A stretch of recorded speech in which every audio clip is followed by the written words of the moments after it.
Hola, bendiciones, la paz de Cristo esté con ustedes en este momento, en esta tarde. Vamos a estar leyendo esta palabra sobre Génesis capítulo 18, versículo 16 al 33. Esta palabra se trata sobre la oración y la intercesora en la oración, honrando el nombre del Padre, del Hijo y del Espíritu Santo. A Él sea la gloria, a Él sea la honra por los siglos de los siglos. En este momento estaremos compartiendo esta palabra en Génesis, sobre la intercesión. Nuestro Padre Celestial siempre está con nosotros en estos momentos, intercediendo por la palabra y por cada uno de nosotros a través de las oraciones y las intercesiones. A Él sea su nombre, sobre todo nombre, la gloria y la honra sea para el Señor Jesucristo. Vamos a estar compartiendo esta breve palabra que dice: existen diferentes maneras de orar. ¿Cómo existen las diferentes maneras de orar? Esta es la adoración, en la cual empezamos nuestra administración por Dios con amor. Esta es la confesión, en la cual admitimos nuestros pecados y confesamos lo que hemos hecho, que ha dañado nuestra comunión con Dios. Esta es la petición y suplicación, donde nos lanzamos sobre Dios con nuestras necesidades. Existe la acción de gracias, donde le damos gracias a Dios por lo que hemos hecho, que no ha hecho por nosotros. Pero existe otra clase especial de oración, la intercesión, orando por las necesidades de los demás. Existe una bendición especial para nosotros y somos intercesores. La oración intercesora no es simplemente algo que un grupo especial de creyentes élite tiene como su pasatiempo especial. Es para todos los cristianos. Forma parte del ser de un hijo de Dios hecho en Abraham. Cuando Abraham intercedió por la mujer estéril de Abimelech, inmediatamente recibió una bendición para sí mismo. La esterilidad de su propia esposa llegó a su fin. Fue una oración intercesora por los demás, lo que llevó a Dios a que contestara sus oraciones, que había estado orando para sí mismo. Como dice en Job, capítulo 42, versículo 10, después de haber orado Job por sus amigos, el Señor lo hizo prosperar de nuevo. Como dice en el Génesis capítulo 23 al versículo 25, la verdadera oración es discutidora. ¿Por qué es discutidora la verdadera oración en el Señor? Se nota que Abraham le presenta razones y argumentos a Dios.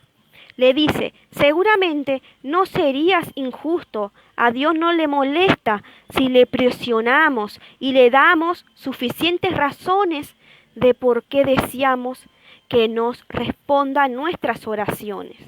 Así como dice en Génesis capítulo 18 al versículo 23, dice que Abraham se acercó a Dios. Lo primero que haces cuando oras es acercarte.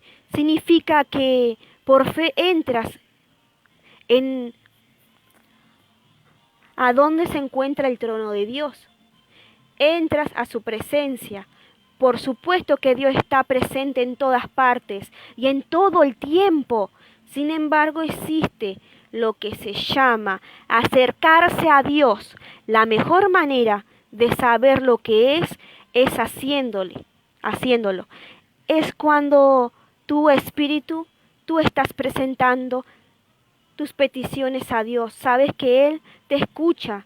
Tienes confianza que Él escuchará, oirá tus oraciones, alabanzas, peticiones y los argumentos que le estás por presentar.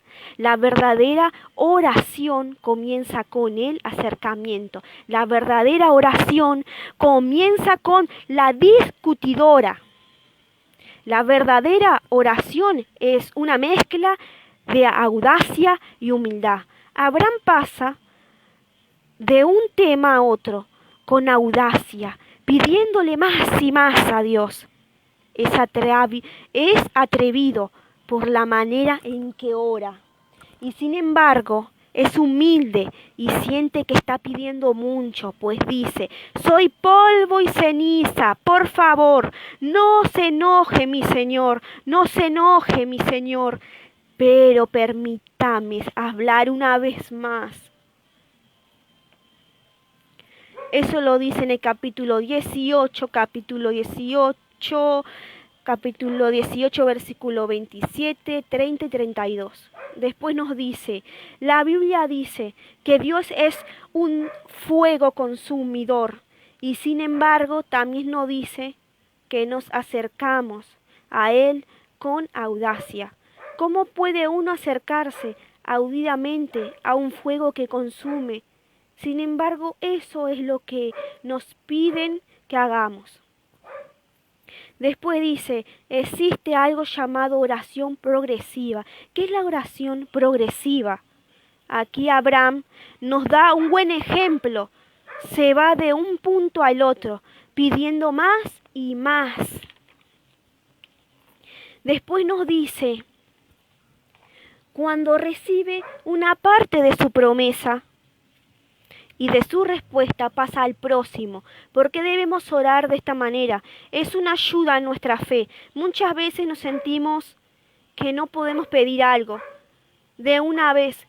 Nos parece más fácil orar por algo que de menor calibre. Y cuando Dios nos ha escuchado, entendemos que ahí tenemos fe. Y esa fe de orar por algo más grande aún vamos a hacerlo. A medida que oramos, vamos cada vez más arriba. Encontramos que tenemos fe para hacer peticiones mayores. Y esta es la oración progresiva, hacer oraciones mayores a las que estábamos haciendo costumbre en nuestra vida. Después dice, debemos estar preparados para que Dios nos responda de la manera que Él desea. Tal vez hagamos la pregunta, ¿Dios contestó esta oración? En el próximo capítulo, a pesar de todas las oraciones de Abraham, Sodoma fue destruida. Entonces, ¿cuál fue el valor de que Abraham orara por los justos en Sodoma? Una respuesta es que no había 10 personas justas en Sodoma. Abraham dejó de orar, o el Señor hizo que no orara más, por nada más que la retención del juicio. Si llegaban a haber 10 personas justas en la ciudad. Pero los justos fueron rescatados. El rescate de Lot, de parte de los ángeles, seguramente fue el resultado de las oraciones de Abraham. En realidad Lot estaba dando vuelta y esperando que la ciudad no fuese destruida. Era un creyente inconsistente, al que le gustaba bastante la ciudad de Sodoma. Dios fácilmente lo podría haber dejado perecer en la ciudad con las personas malignas con las cuales decidió vivir.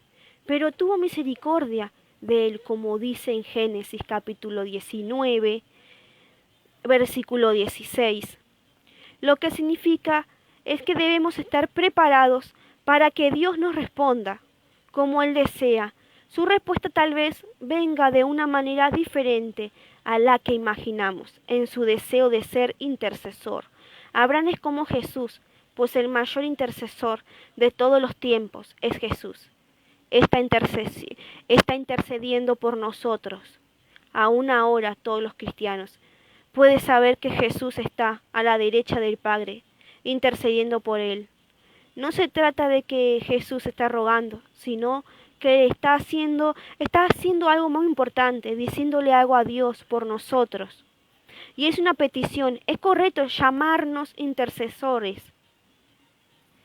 Jesús ora por las cosas que son exactamente correctas para nosotros. Ora para que seamos protegidos, de que nos capture Satanás, para nos mantengamos unidos, para que nuestra fe continúe. La razón por la cual el cristiano sobrevive es porque tiene un gran intercesor. Sin embargo, la intercesión de Jesús también se hace a través de su iglesia, a través de su espíritu. Nos guía a orar los unos por los otros. Además de su propia intercesión, hace intercesión a través de nuestras oraciones.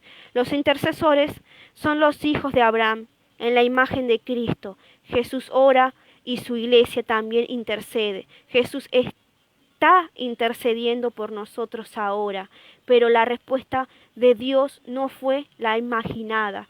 Los justos fueron rescatados.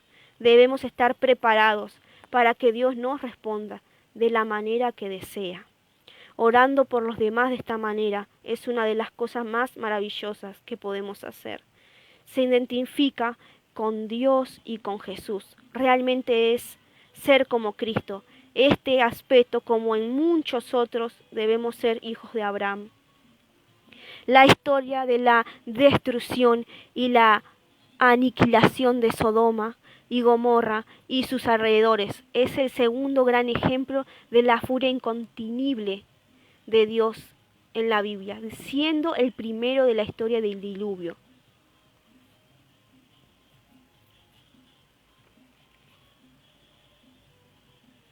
Así que, como dice en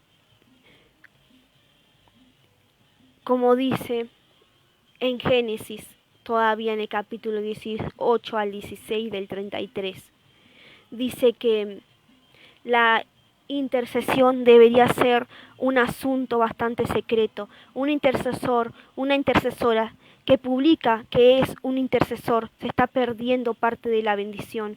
A ti no te encanta orar de pie en las sinagogas y en las esquinas de las plazas. La recompensa llega cuando entras a tu cuarto, cierras la puerta. Abraham estaba solo cuando intercedía por Sodoma. Tal vez llevaba una agenda y eventualmente contaba las historias, pues ahora tenemos el informe de Génesis, pero en el momento era oración en secreto. Es un gran privilegio si Dios comparte la carga de su oración contigo, mientras Abraham se está despidiendo de los 3 invitados angelicales. Dios está considerando la posibilidad de compartir su carga con su amigo Abraham. Es una persona muy hospitalaria y está acompañando a sus invitados cuando se están yendo. Uno de los ángeles está presentando especialmente a Dios.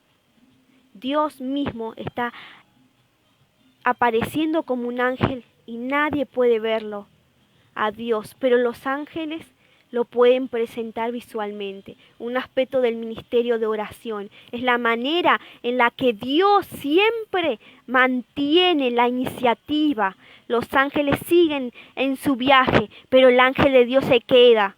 La narración está comprimida, pero es claro que debemos entender que Dios le presenta el tema a Abraham. Luego Abraham comienza a rogar por misericordia por las personas justas que tal vez se encuentren en la ciudad de Sodoma. Dios lo presenta un tema a Abraham y espera ver lo que hará. Esto es lo que ocurre cuando estamos orando en el Espíritu Santo. Dios toma la iniciativa, coloca cosas ante nuestras vidas a través del Espíritu Santo y espera ver lo que haremos nosotros. Dios tal vez comparte secretos con nosotros y tal vez nos da conocimiento previo de lo que está por suceder.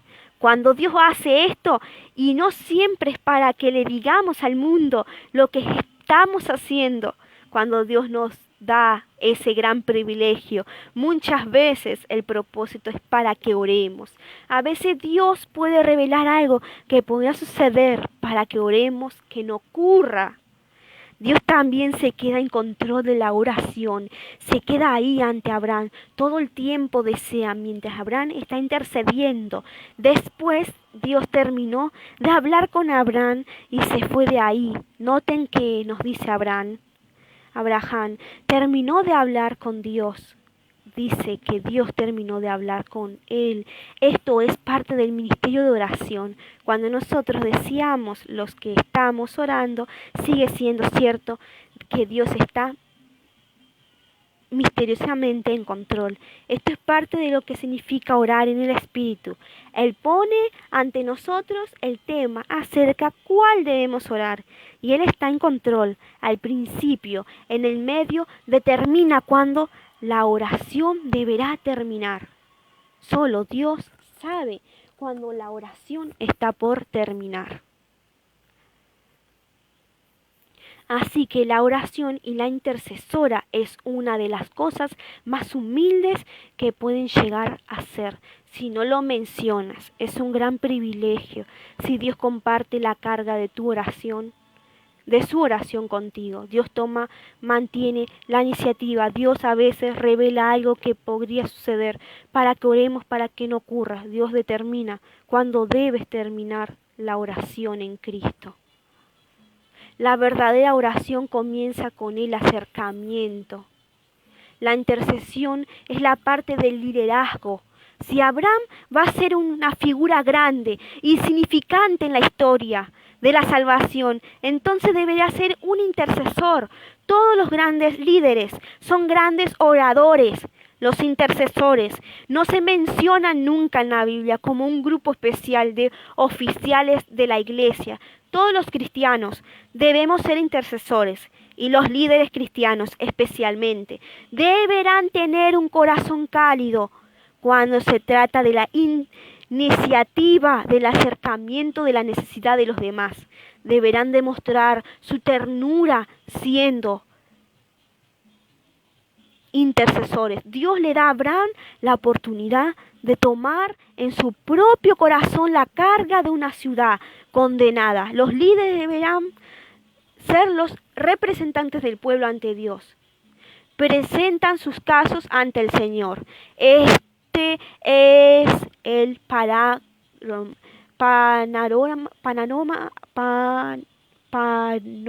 panorama de grandes líderes a través de la Biblia. La oración, la intercesión es una de las cosas menos egoístas que puede hacer. Muchos aspectos de servir a Dios pueden ser un poco egoístas. Nos divertimos y tal vez nos aprecian por lo que hacemos. La prédica es especial, es gratificante, satisfaciente a aquellos que están llamados a predicar, pero no hay nada menos egoísta que la oración que no será intercesora. Abraham no está viviendo en Sodoma. El juicio de Dios está por caer. No lo tocará de ninguna manera. Se trata de pura generosidad, bondad, desinteresada cuando intercede por la ciudad. Para nosotros, la oración intercesora es una de las cosas menos egoístas que puede hacer un hijo de Dios. Porque así como dice Éxodo, hablando de Moisés, en el capítulo 18 o el 19, o en Números, en el 27 al 5, o ver Éxodos en el 32, versículo 30 al 32, o en Deuteronomio, capítulo 9, versículo 18 al 19, o como dicen Reyes, del capítulo 13 al 6 del 2, Reyes al 19, 4, Jeremías 7 al 16, del 11 al 14, del 17 Efesios, del 1 al 15, del 19, en otros lugares. La oración intercesora es una de las cosas menos egoístas que puede hacer el hombre. La oración intercesora es una de las cosas menos egoístas que puede hacer. Muchos aspectos de servir a Dios pueden ser un poco egoístas. Nos divertimos de tal manera que nos olvidamos de la intercesión. La oración intercesora es una de las cosas más humildes que puedes llegar a hacer si no mencionas de lo que estás haciendo. Así como dice que la intercesión debería ser un asunto bastante secreto.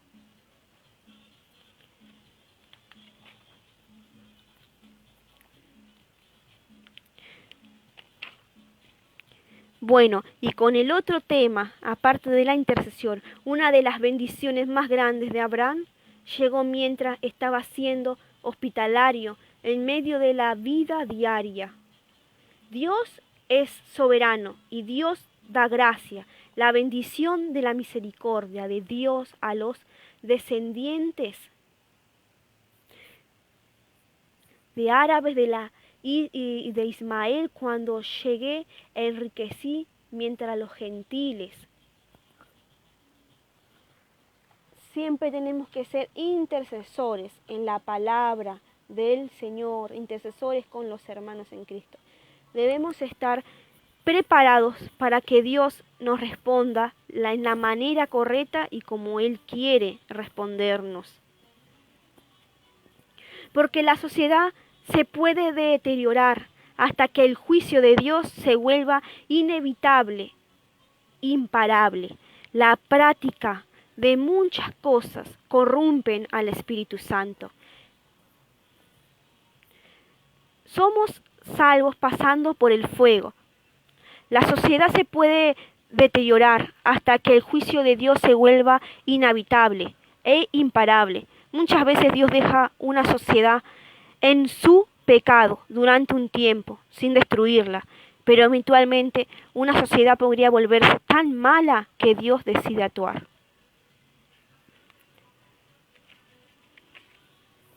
Así como la mayoría de los cristianos que se mudan a otro país para hacerse ricos pierden su espiritualidad por completo. ¿Y por qué pierde su espiritualidad por completo? Como dice en ese versículo de Génesis, sobre el 14 al 12, un poco más tarde lo vemos viviendo en Sodoma. Se había establecido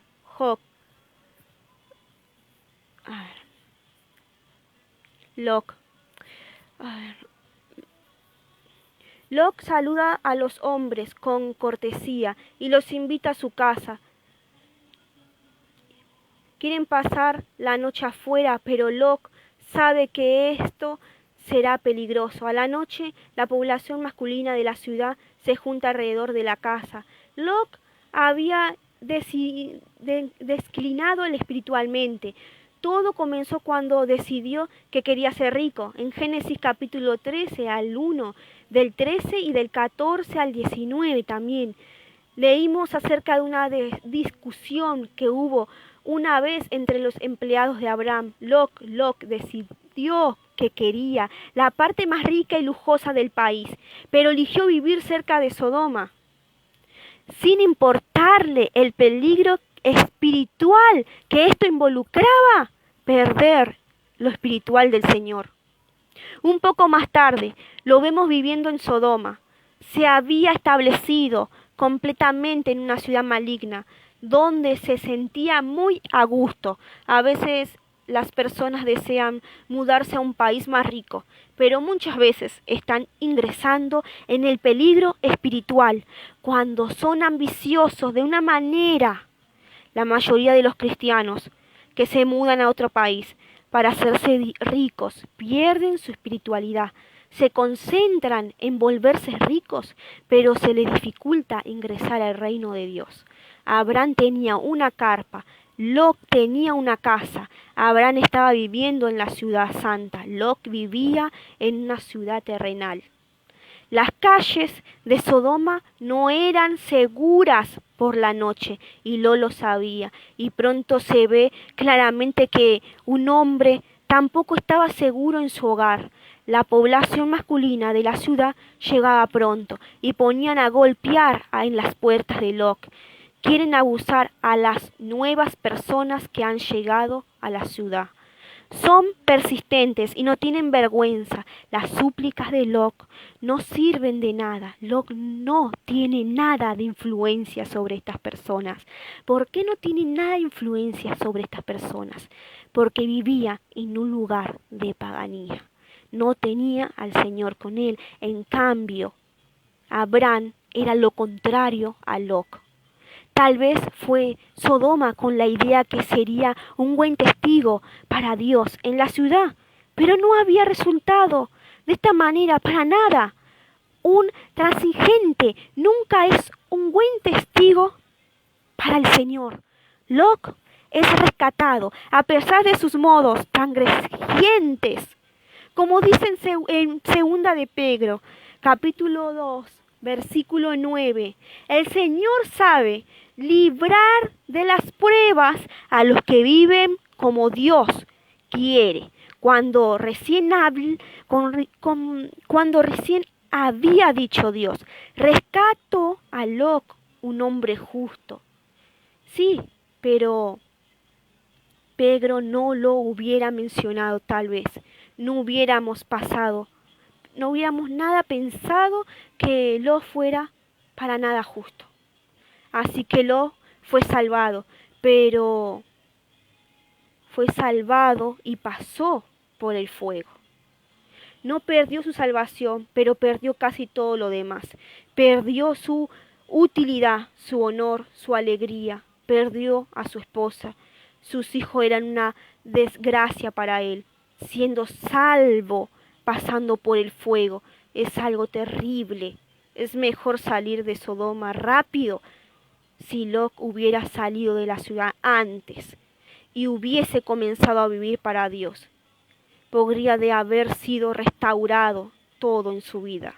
El camino del perdón y la restauración queda abierta durante mucho tiempo, pero luego un día vienen los ángeles de juicio y comenzamos a cosechar lo que sembramos. Dios rescató a Lot, el justo, pero hubiera sido mejor que nunca hubiese estado ahí desde un principio. Así como dice en el 19, capítulo 19 de Génesis, el rescate de Lot. Lot es rescatado de los hombres violentos de Sodoma. Los ángeles lo meten de vuelta en la casa y los hombres fueron enseguidos por algo. Tal vez como en el relato de Segunda de Reyes, del capítulo 6, versículo 18 al 20. No se trata tanto de ceguera en sí, sino de una confusión mental que hace que para la persona sea imposible saber dónde está. Pronto se ve claramente que Lot no tiene ninguna influencia sobre su familia. Cuando trata de advertir a sus hijos, piensan que está bromeando. ¿Cómo puede un hombre que ha elegido ir a Sodoma advertirle a alguien acerca de sí, de vivir ahí o no? Lot se rehúsa a creer que su amada Sodoma será castigada. Se queda esperando que tal vez no sea cierto. Después de todo, y que quizás pueda quedarse ahí, tal vez Dios cambie de idea. Pero Sodoma no es la Nínive de Jonás. La Nínive de Jonás podía arrepentirse. Sodoma estaba más allá del arrepentimiento. Los ángeles tienen que llevarse a Lot a la fuerza. Luego le dan una advertencia severa. Escápate. No mires hacia atrás. Huye hacia los montes, hacia las montañas. Pero Lot desea un poquito de la vida de Sodoma. Hay un pueblito bastante cerca. Por favor, pregunta, esta partecita del área de Sodoma podría ser salvada para mí. No es una ciudad pequeña. Lot está profundamente inmerso en la vida de una ciudad maligna. Consigue lo que desea, pero no vale la pena. Luego viene el juicio de Dios, aniquila totalmente la ciudad y sus alrededores. La esposa de Lot miró hacia atrás, comparte el juicio de la ciudad. Al día siguiente, cuando está terminada la aniquilación, no queda nada más que el humo que ascendía, a toda la ciudad. Está ascendiendo a pesar de que el acto de destrucción finalizó. La ciudad ha sido destruida. Abraham está seguro. Lot ha sido salvado a través del fuego. La esposa de Lot no ha compartido exactamente el destino de la ciudad condenada, pero ha perdido su vida. Así que Nosotros somos salvados por el fuego cuando obedecemos la palabra de Dios.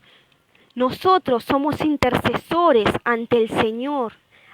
Primeramente, si el Señor quiere que interceda por un asunto en particular, tenemos que interceder en ese asunto particular para que la verdadera oración comience con el acercamiento a Dios, con la verdadera oración discutidora que, como había dicho, presentar argumentos razonables delante del trono de Dios.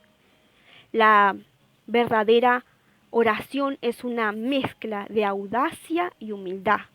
La audacia y la humildad pasa de un tema de audacia pidiéndole más y más.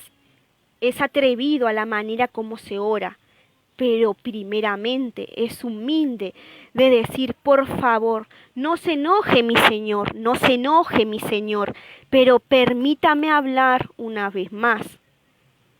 Pues dice, soy polvo y cenizas. Esa es la humildad, pedir más, pero saber que somos polvo y cenizas, saber decirle al Señor, por favor, no se enoje, Señor, no se enoje, pero permítame hablar una vez más. Y compartiendo la carga con el Señor en oración. Es un privilegio si Dios comparte su carga contigo.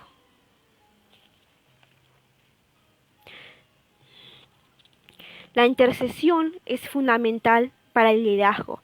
La intercesión es fundamental, una de las áreas más importantes, no es egoísta. La intercesión es una bendición que sostiene una oración consistente y extensa. Hace un milagro de una concesión. El Espíritu Santo hace posible la concesión de un nacimiento. Dios es soberano y Dios es gracia. La bendición, la misericordia de Dios a los descendientes. Dios le muestra misericordia a Abraham y así nos muestra misericordia a nosotros cuando sabe que nuestro corazón está dispuesto al Señor. Así que Dios muestra la misericordia a Sarai. Dios es soberano. Había perdido toda esperanza de tener un hijo, pero las oraciones fueron la riqueza y la misericordia del Señor. Así que, como hijos de Dios, tenemos el sello de la salvación de Abraham. ¿Qué es el sello de la salvación de Abraham? La circuncisión era un llamado a la obediencia. Así que, como dice, por ende, la circuncisión era un llamado a la obediencia. Abraham nunca podría olvidar que Dios se le acercó con una promesa renovada a pesar del fracaso de su fe, en conexión con Agar. Y sin embargo, la época de la promesa renovada también era un tiempo de llamado a la obediencia nuevo explícito. Abraham debía cumplir con el pacto de Dios.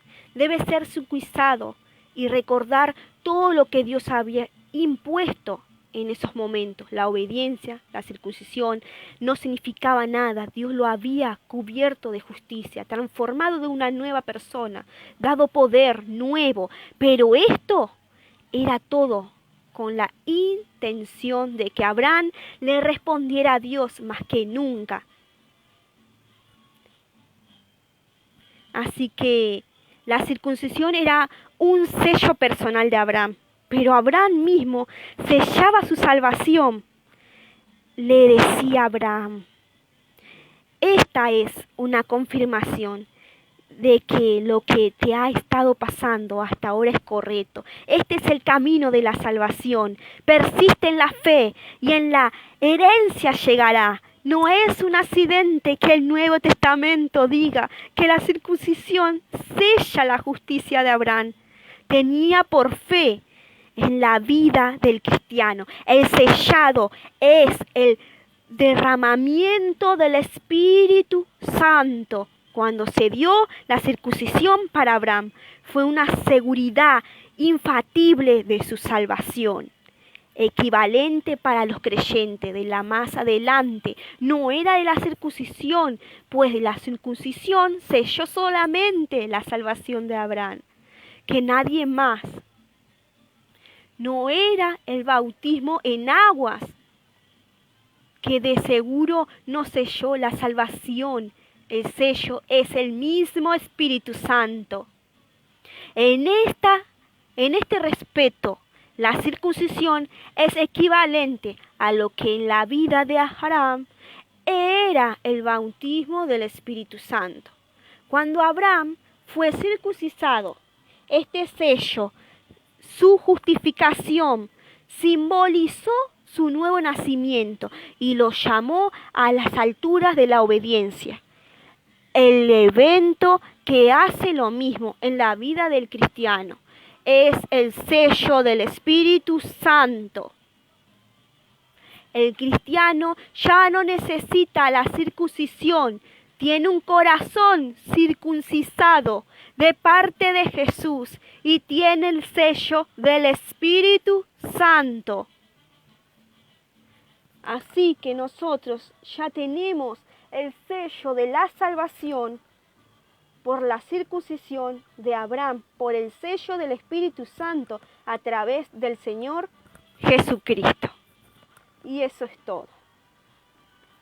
Que el Señor los bendiga grandemente, que el Señor restaure sus vidas, que sea edificante la palabra de Dios para cada uno. Y que sigan adelante en el Señor y recuerden que el sello de la salvación ya está plantado en nuestra vida a través del Espíritu Santo. La gloria y la honra sea para el Señor.